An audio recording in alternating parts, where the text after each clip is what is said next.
Has your husband ever defined you using negative words, for example loud rants, and passive-aggressive remarks? Has your husband got accustomed to using verbal abuse to attack you as a weapon?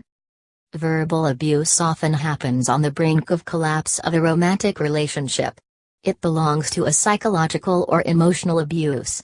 In the marriage, the scars caused by verbal abuse may not be physically seen in some ways, but they are much worse than the physical damage to your body, as they may disfigure your sense of self-worth. If you do not know how to deal with verbal abuse from your husband, you may read the tips below. 1. Verbal abuse is not a necessary conversation. While your husband is hurling abuse or insults at you, he just focuses on your supposed faults or shortcomings, instead of patiently listening to your explanation to clear his misunderstanding. If you treat it as a normal conversation, exchanging viewpoints in such a disrespectful and hurtful way just tends to make each other engage in repeated verbal abuse. Although it is tempting to respond to his abusive words at that moment, if you do, probably the situation will escalate into physical violence. In this case, you may firmly but calmly ask your husband to stop. Even if he doesn't, you had better walk away simply. 2. Seek supportive advice.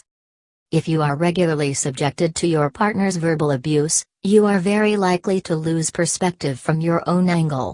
Once you believe what he said, then you will automatically associate yourself with a variety of negative information, such as a fat woman, a stupid woman, an ugly woman, a terrible housekeeper, a bad mother, and so on.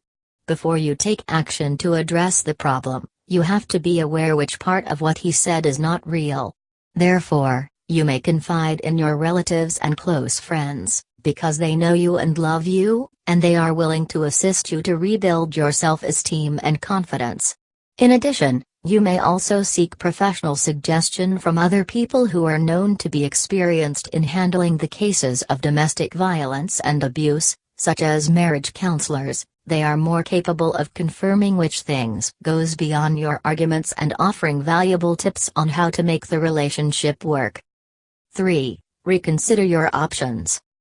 As long as you are sure you still love him, you should try your best to end his constant abusive behavior. You should give yourself enough time to consider, realistically and dispassionately, about yourself, your partner and the development of your marriage. Only you know whether your relationship is broken down irretrievably or not. And no one like you knows him well enough to realize how likely he is willing to clean up his act for saving the marriage. 4. Seek marriage counseling.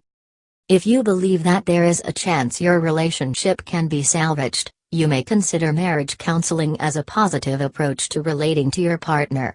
An impartial intermediary plays a role in translating your feeling and thoughts to your partner, while steering a dialogue between both of you in a productive manner. If your partner acknowledges the harm created by his verbal abuse, has the will to stop verbal abuse but balks at marriage counseling, you are still suggested to go to consult alone.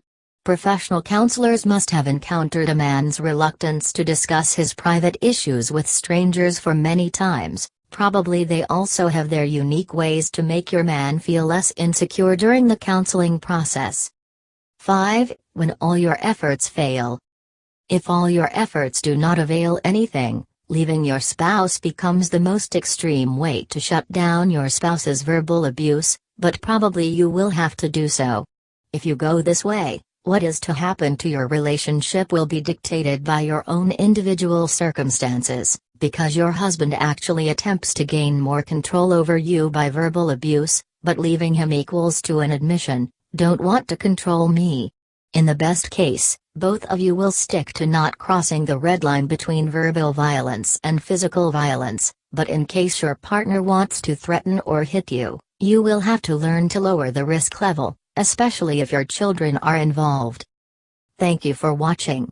For more free marriage-saving tips, you may click the link below to go on watching.